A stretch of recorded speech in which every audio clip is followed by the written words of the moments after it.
What's going on, people?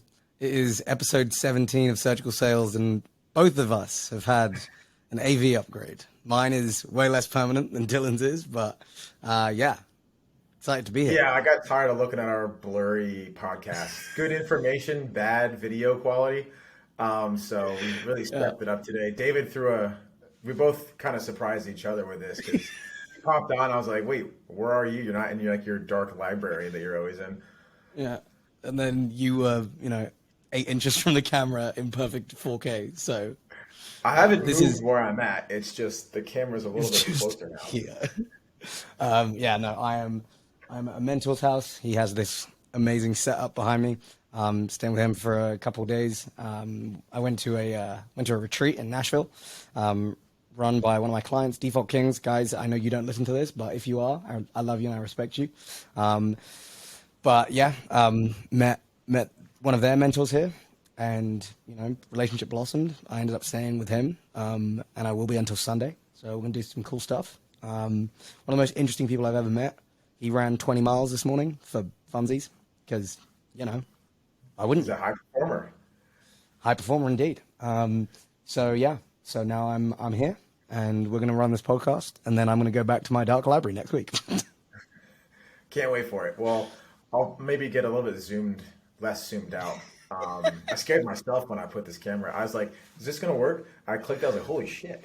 I've never seen myself like this before. But yeah, no, excited. We're back on our weekly programming. I was actually So, listening to a podcast with Hormozy, oh and yeah, the podcaster that was doing it, I forget his name, Chris something. He was like, it was like 95% of podcasts don't go past episode 5, yep, and then the next 95% don't go past 20. So we're 3 away with from three getting out. that, like 0.01% of podcasts that go across 20 episodes. So good for us. Yeah, tell everyone what we're going to be talking about today. So as many of you will know, Dylan and I both run sales coaching programs. Dylan focuses on SDRs and I focus on closers. And I, as of today, started the second half of the first cohort of mine. So I thought it would be really beneficial for you guys to understand how we're doing the coaching programs that we run, and also the benefits and the learnings that we have as coaches from seeing people progress continually. Dylan, in a much longer case than me, mine's been going a month, his has been going 8 months, but what are the best people doing? How have they gotten to the levels that they've gotten to? And, how can you replicate that if you're newer in sales, or if you've been in sales a while and you're looking to level up? What are these kind of like top end high performers doing? The ones who are really impressing at the companies that they end up in. Yeah. Yeah, and if it's anything like my program, there's there's a thread, a commonalities between the best performers, the people who have the best success and like really level up, compared to the ones that maybe hit like medium results or no results, right? There's a lot of commonalities in what I do and what I see, and like you can find it like right off the bat, like even when you're Definitely. on screening calls and sales calls. I'm sure it's the same for yours as well. Yeah. Because we both kind of really focus on, I think what's unique about your and my program is we focus on like the mind and like how important Definitely. how you go into sales and how you approach sales from like a fundamental mindset or psychology perspective is super important. Like it's not just doing the thing; it's how Yeah. you do it and how you approach the actual craft that is sales. 100%. Yeah. I have an entire 2-hour module as part of sales psychology entirely devoted to mindset. I'm actually creating a new one, little sneak preview on sales strategy, because I think that was the one thing that I was missing in mine, and the one thing that I would spend most time actually Perfect. explaining was sales strategy. So it's, honestly, from doing a coaching program and having to like teach something that you kind of in some ways intuitively know, having to codify your own knowledge on any given topic. It's like one of those classic things that people say, like, if you can teach it, you can do it really well. Yeah. Having to codify your knowledge about something that you've only ever coached, like verbally given specific circumstances, and make it like usable and teachable is probably one of the most difficult things I've ever done in my entire life. That was the next thing that was in my brain after you're done talking, was talking about like how much better of a salesperson I've become. Oh my God, like becoming unreal. a coach of sales. Because like it forces you to get out of your comfort zone, because speaking is what we do. Speaking is how we make money, like the verbal word. But going into the written word and like, I guess the video word, I guess if you want to say something, like putting your brain into actionable, like especially for me, right? Because the type of individual that I coach compared to yours is a little bit more junior, right? A little bit more raw. So really having to like make it super digestible was the hardest thing for me, is like taking high level sales like frameworks and making them like easily digestible to where anyone who's never done sales or like even heard of the word cold call or whatever, to be able to understand it, implement it, and actually take action on it. That was the hardest thing for me. Yeah, I think that was the biggest limitation when I was doing sales psych just for clients, is that people would come in at completely different levels. And what I realized was the people who found sales psych the most useful were the ones who were already good at closing.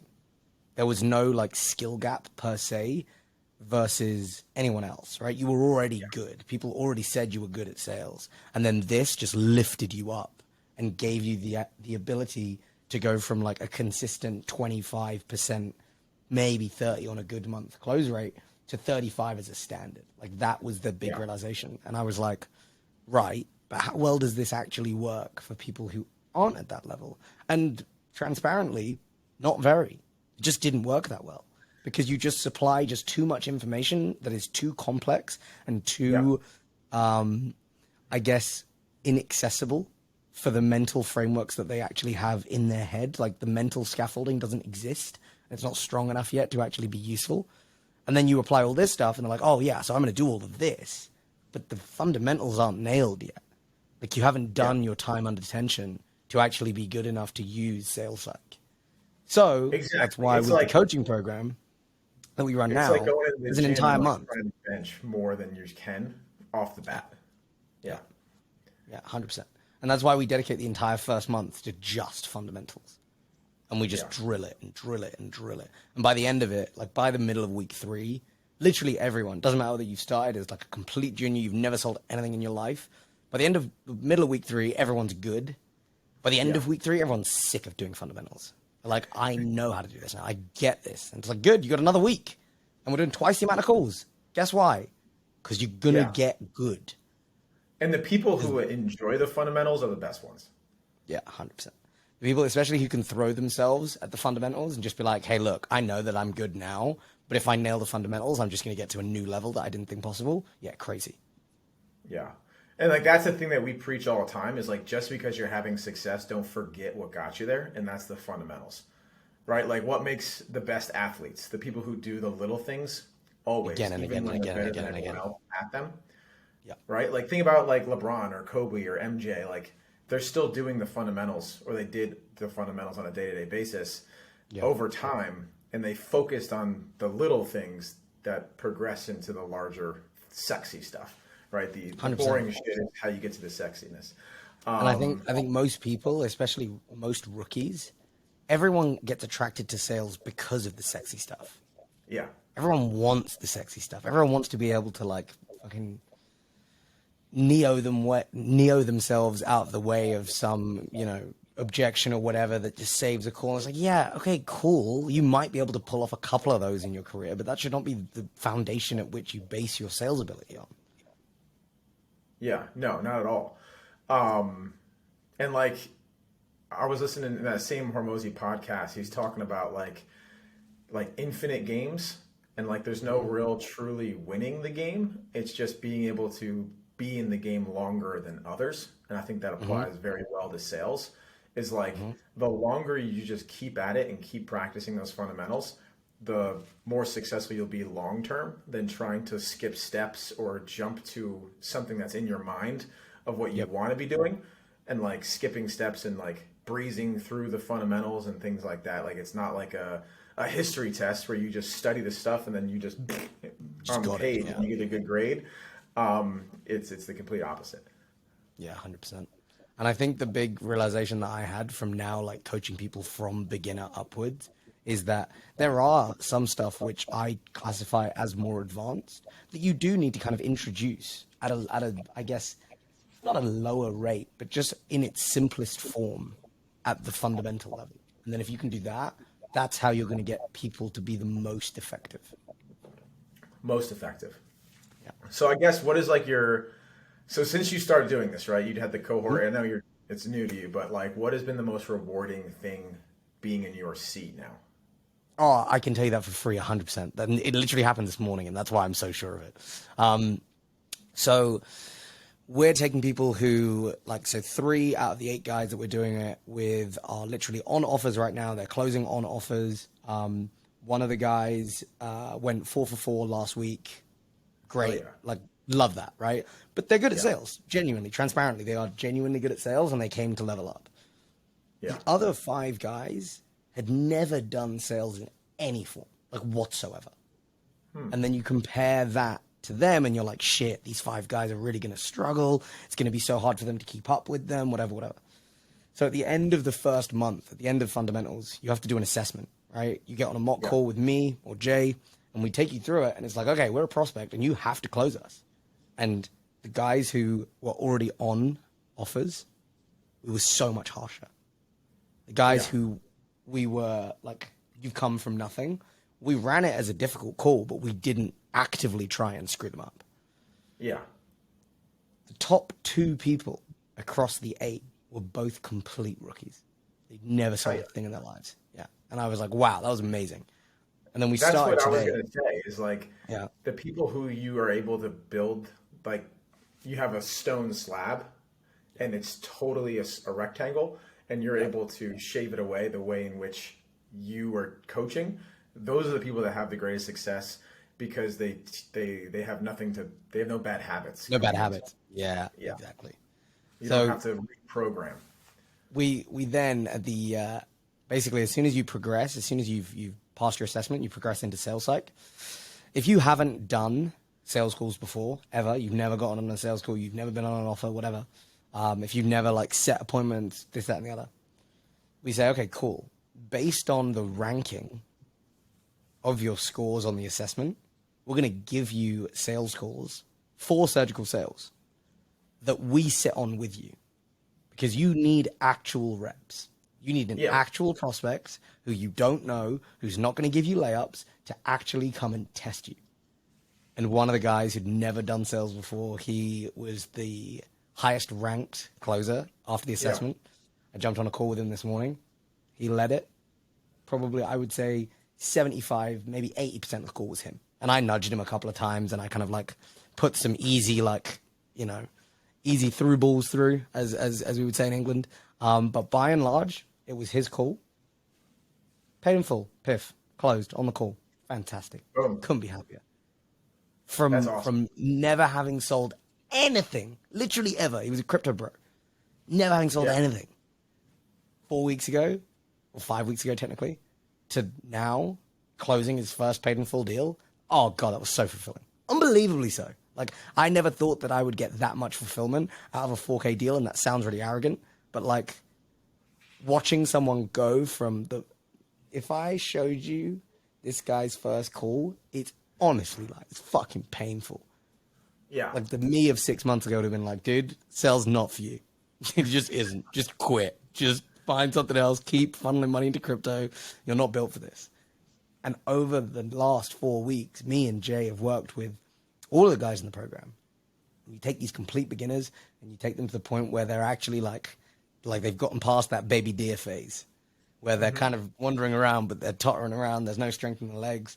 And now you've gotten to this point where he's can comfortably get on a call. And I asked him 2 minutes before the call was meant to start. I was like, hey, we mentioned that we're going to be doing like training calls with live prospects. And he was like, yeah. I was like, I got one in 2 minutes. Do you want it? He was like, fuck yeah, 100%. Jumped on, no prep. And he was like, okay, is this, and this right in terms of like pricing? I was like, yeah. He was like, sweet. Ran the call. Literally got right to the end. And is there stuff that you can improve on? Of course there is. It's his first ever live sales call, right? Yeah. So I gave him a couple of nods, couple of jabs here and there. But like, Did he tell the prospect that he's a byproduct? yeah, Okay. Yeah, yeah. that's a fucking that's a Such a sick layup. frame as well. Yeah, look. And then at the end, I asked That's the our prospect, I was sales like, guy for the Whisperer. He's one of our students. So yeah, he's like, yeah, like I'm literally the breathing embodiment of what it is. yeah, 100%. And I think for us, it was always like it was honestly more of a morality question where we were like, we don't want to give these guys jobs working for us because that's kind of bullshit. Then you just Yeah. have like an MLM with less steps. Yeah. Do you want a sales job? We'll get you a sales job. It's selling the thing that we're getting you to buy to other people. No, fuck off. It's just basically a scam. No. But what we said was actually useful is you need live call prospects. I can't put you on an offer and say to a business owner, hey, if they fuck it up, they're in training. But I would gladly put you in front of people that the only person that's going to lose out on this is me because you Yeah. don't sell and I don't make money. Fine, cool. But we're Yeah. going to treat it like a driving lesson where now the instructor is going to sit there and watch your every move. And if there's if there's the threat of like loss of life, then yeah, they'll step in. But other than that, if you balls it up completely, that's on you. If you don't get a Yeah. sale because you didn't do all the stuff that we taught, that's on you. So yeah, super valuable. That was my most proud moment thus far. Still got another 4 weeks of this, so There you go. could get beaten out. Yeah. I would How about say you? mine one is most recently top of mind is a kid named Joseph, and Hmm. he was a landscaper. He was one of the first SDR Whisperer students, like way back when we first Hmm. started, and we coached him up. We placed him on our offer as well to give him live reps first, same exact Hmm. thing that you did. He did great. Then he wanted to work with Gym Launch, so we helped him get a job with Gym Mm. Launch through like our Loom strategy that we coach on, and like he was one of like a couple hundred people obviously that wanted the job, and he got the job. And then he wanted to become a closer, and he didn't have any closing experience, and we kind of had a heart to heart, and we're like, hey man, like you still got to do like more, right? You have like a couple months, 2 months of setting under your belt. Like you don't just Yeah. automatically ascend, right? Unless it's one of your guys, right? But he came back. He was inactive because he got a job. That's kind of how it goes, right? People are super active. They get placed on offers and they kind of fall. They don't fall off, but they're just busy working. They're doing the thing that they invested Doing in. the thing. Yeah, they're doing the thing, exactly. So he came back, we placed him on another offer with one of our clients, and he actually was able to rewrite their scripts given the course material and had greater success. He was the SDR. He's like, hey, like I need to get better scripts. I'm going to rewrite them. Kind of took it upon himself, ownership mindset, rewrote, and now he's, whoa. Uh-oh. AV issues. Oh Whoa, no. back to back to the old one. I guess Back to yeah, Blurry Dylan. What I happened? didn't I don't know. I think maybe the camera died. I don't know. I just set this thing up. But anyway, back Plug to the camera into a USB-C.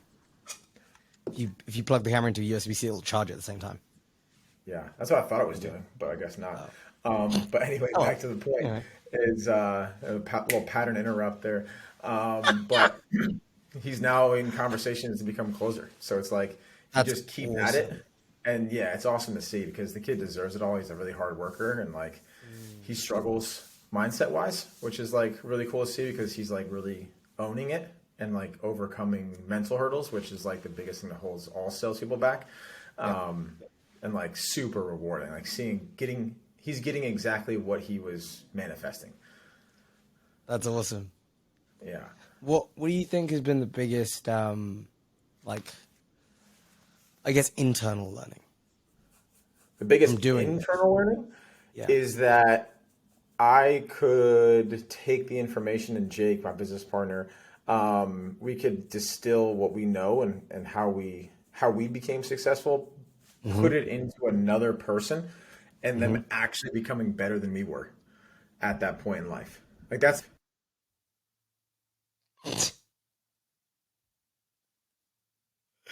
Oh, dude, no. Now there's no audio. So after some all right. We're minor back. technical difficulties, Technical difficulties today. let's get a cool new setup. How about that? But no, so I was saying the biggest like awesome thing that I've like encountered in this whole process is just being able to have such a positive impact on another human being through your own coaching knowledge and like Yeah. actual one-on-one care for another person to have them be successful, and them actually being able to take the information that you're giving them, take action on it, making money, putting food on the table, and actually like leveling up their lives in a direct attribution to your efforts. Yeah. Pretty insane. 100%. And because we both coach in client ascension as well, like the impact that we can have is just scaled so much further simply by virtue of we're doing it not just for our own cohorts, but for people within client ascension, and like 250 people in there. Yeah. Yeah. I love my weekly coaching ascension, client ascension calls, dude. Me too. It's genuinely like a highlight of my week. Yeah. And I don't even like, it's the appointment setting call, but a lot of it is like mindset on those kids. Really? Not even kids, these business owners. Like a lot of it is like self-limiting things that are holding them back from setting more appointments and growing their top of funnel. I think the thing that I've realized about coaching, a lot of the stuff that you do, to your point, is not always about what you are coaching people in. So like, for example, some of the stuff that I've done with the guys in my cohort is addressing things like mindset, like you said, but equally like, you know, they're talking to me about their relationships with people, with their friends, with, you know, their partners, their goals in life, whatever. And all of these things come into that kind of coaching relationship, which I think a lot of people don't realize. And that's the downside of being a part of like a massive, inordinately large community, is that you don't get that. Like it's impossible for a coach to do that when you're in a, you know, 1,000-person community, even a 500-person community. The one-on-one time that you'll get with coaches where you can talk about that stuff is so much lower. Like you have to stay on topic. Whereas with 8 guys, I can basically talk about whatever I want. And if you've got stuff that you want to like come to me and be like, hey, I really appreciate your perspective on this, I have the time to give it. But the minute that you get up to like, you know, 1,000 people, if 1,000 people all It gets want, diluted, you know, quick. a minute of your time, 1,000 minutes is like, what, nearly 20 hours? Yeah. You spend all your time giving everyone a minute. Yeah. Yeah, it's that's why I like smaller communities, cohorts. Yep. Because even the client ascension calls, there's a small subset of that community on that call. Yeah. So you're Exactly. still It's not able like to 250 give. people turn up. Yeah, but not 250 are on a Zoom call at any given time. But yeah, it's just nice to like take a vested interest in others and be able to like keep tabs on them, keep them accountable, and like they actually feel the genuine and authenticity being reflected into them. Yeah. Yeah. I think the thing that has, I guess, improved my understanding of why like I am called to do this to some degree is, if you don't do it, right? If we didn't run coaching programs, there would be a lack of, obviously, like literally, there would be a lack of us in the market. But it's just a space that someone else would fill. Yep. And how good would Someone's they be? gonna do it. Someone's going to do it. How good Yeah. is that person? Do they have the best interest of these guys at heart? Who knows? But I know Yeah, that and I like do. the thing that fascinates me about life is like I call it the web of decisions. And it's just like you never know your total reach at any given point in time. And like if you think about like how you and I got to be on this podcast, like the amount of micro decisions and actions that had to occur in an exact perfect alignment to bring us to this situation is like probably the most fascinating thing to me is like I had to, if we go way back, right? Like college, I would have never become an entrepreneur if I never met a kid named Bill. I met a kid named Bill because we sat next to each other one day in a stupid elective class called, what was it fucking called? It was called Dinosaurs. I don't know. I took it as a freshman. I thought it was going to be an easy A. Hardest class I've ever taken in my entire life. I've never done anything harder than this class. This guy was like an archaeologist, and like fucking, he had a mosquito and a cane, like that, crazy into dinosaurs, right? And he took it way too literal. Those type of classes, you're like, this is going to be easy A. And the guy's like, no, it's not. You're going to really fucking get into dinosaurs here, man. Anyway, me and Bill failed this class together. And we created a lifelong relationship. Literally, right before this, his dad called me. Like, love him to death. No way. Yeah, like lifelong friend down in Miami. I stayed at his house. Like, great, great friends. But he got into another coaching program called Wake Up Wealthy, which is essentially, it helps you become entrepreneurs, right? And like, it helps entrepreneurs specifically with mindset and like being able to actually do the thing that you want to go out and do. I was a salesperson, 9 to 5er, and during that program, started on made a revenue, and that really set all of these next courses of action. But if I never sat next to Bill and created a relationship, we never bonded over anything, I would have maybe possibly never ever would have been who I am today. And like, that's the craziest shit. And like, when you go back to what we're talking about with coaching other people, is you never know the impact of one of your students could have in the world, right? Directly correlated back to your decision to become a coach. Yep. 100%. So cool. I think the scary part is, like, we have no idea now as we sit here talking about, me running a coaching program for a month, you doing it for 8 months. We have no idea where the students in these coaching programs are going to end up. I was saying this to someone yesterday. Yeah. I was like, yeah, now you want to do high ticket sales. Do you want to do high ticket sales forever? I don't know. I met someone last week who was like in his late 30s, early 40s and still doing high ticket sales. And I'm like, cool, dude. Like, if that fulfills you and that's exactly what you want to be doing and spending your time on, fan-fucking-tastic. Go for it. But there are equally other people who are like, yeah, I want to do this so that I can do A, B, C, D, E, F, G. It's like amazing. Yeah. I will help you achieve that goal. And that is my contribution to your journey and your growth. And I'm so happy that you've chosen me to enable that. But ultimately, like, they could do anything. Yeah. And they decided to entrust you. Yeah, exactly. And then we are the bill to you, to them. And that's super powerful to me. Yeah, and that's why we're creating another program. So haven't really, I guess I can unveil it here, but so like, we're with setters and SDRs, you're with closers. We're going to create something on top of closers to ascend to sales management director. So like, continually leveling up and just helping more people that have different problems that we're not satisfying right now. And like you said, do you want to be in high ticket sales forever? Maybe, maybe not. But there's definitely a glass ceiling after closers that we've seen. Is like, 100%. All right, like, I'm a really good closer. Like, what do I do now? Maybe they don't want to start a business, right? They want to continue in sales. Like, we're creating something above a closer to give more opportunity to make more money, have a larger impact, have more responsibility, grow a sales team, be an integral part of a business. So I'm super excited about that, is taking closers and ascending them one level up the sales ladder into managing teams. And essentially that's how I got to this spot, is I went from SDR to AE closer to director of sales. Yep. And you learn way more about yourself once you manage people. 100%. Oh my God. Yeah. Equally. And like no one talks about it. Everyone's like, become a setter, become a closer. Yeah. It's because it's hard fucking work. And no one wants to think that far away, because the classic person that thinks about going into sales is thinking about, how can I make money fast? You tell someone, become a sales director. It's going to take you 3 years of learning. And maybe even then, you're probably not going to be very good unless you've done all of the previous steps. So do you want to do that? And they're like, fuck no, I don't. Why would I want to do that? But if you've already done setting, or you've already done closing, you understand how businesses work, and you want to level up, then that's exactly what you should be going. 100% agree.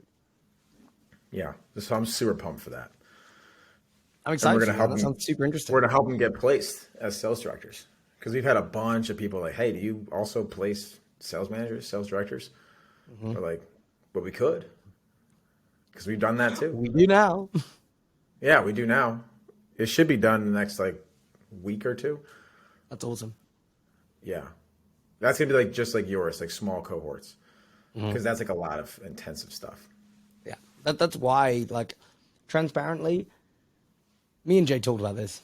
Could we do like the fundamentals, like without sales psych, just as its own little standalone course and do it like you do? Yeah, we could, 100%. And then we could pick the best of the best to like ascend to sales psych. But then we were like, you're going to get drop off. You're going to get people who say they've done stuff that they haven't. Oh yeah, I went through David's course. You went through half of it. Like there's a difference. And then there's like reputational loss and a bunch of other stuff. And we're like, okay, you know what? We'll cap it at 10. And if we do 10 every month consistently, we're laughing. Because the quality and the amount we'll be able to pour into these guys who are coming to us and saying, hey, I want to be a really fucking good closer, not just another, like, you know, essentially Twitter-trained corporate drone or like money Twitter drone that says high ticket sales in their fucking Twitter bio and that's about it. Like, I want to make people really good where when you have gotten onto a team as one of the closers and then they hire from someone else the next time because they didn't want to pay my rates and they get someone else that hasn't been trained by me, they go, whoa, hang on a minute. Why? Yeah. The skill gap is enormous. What the fuck is this? Now I can't go anywhere else. So every time I train someone, that's the mentality I take it as, like, you are a living, breathing asset to me simply by like reputational improvements. Every time you do something good, it reflects twice as well on you as it does me, but it still reflects on me. Yeah, it's a superpower, is being able to actually train good salespeople, and the reputation speaks for itself. 100%. Yeah, because sometimes we get kids from other programs, and I'm like, ugh. No offense, respectfully. Yeah, we've had that. And it's just like, I don't know what they taught you, but I'm going to request that you forget everything. It's just easier. Let's just not do this. Let's just start from zero, and then you're going to be better. Absolutely. Well, I think it's a good part to cut it. If you are looking to become a kick-ass closer, I'll link David's information below. If you want to become a setter, or if you're a closer looking for being a sales director, we can put you on the wait list. I'll link the information below as well. And we will see you next week. Can't guarantee that David will have the nicest setup. And I'll be sure to charge my camera. I will be back to my better than most people's setup, but not this. This is kind of aggressive. It's cool though. Yeah. But yeah, appreciate you, man. Always good to see you. Appreciate Always you guys. good to sit and drop knowledge bombs on people. Yes, sir. We'll see you next week. Peace.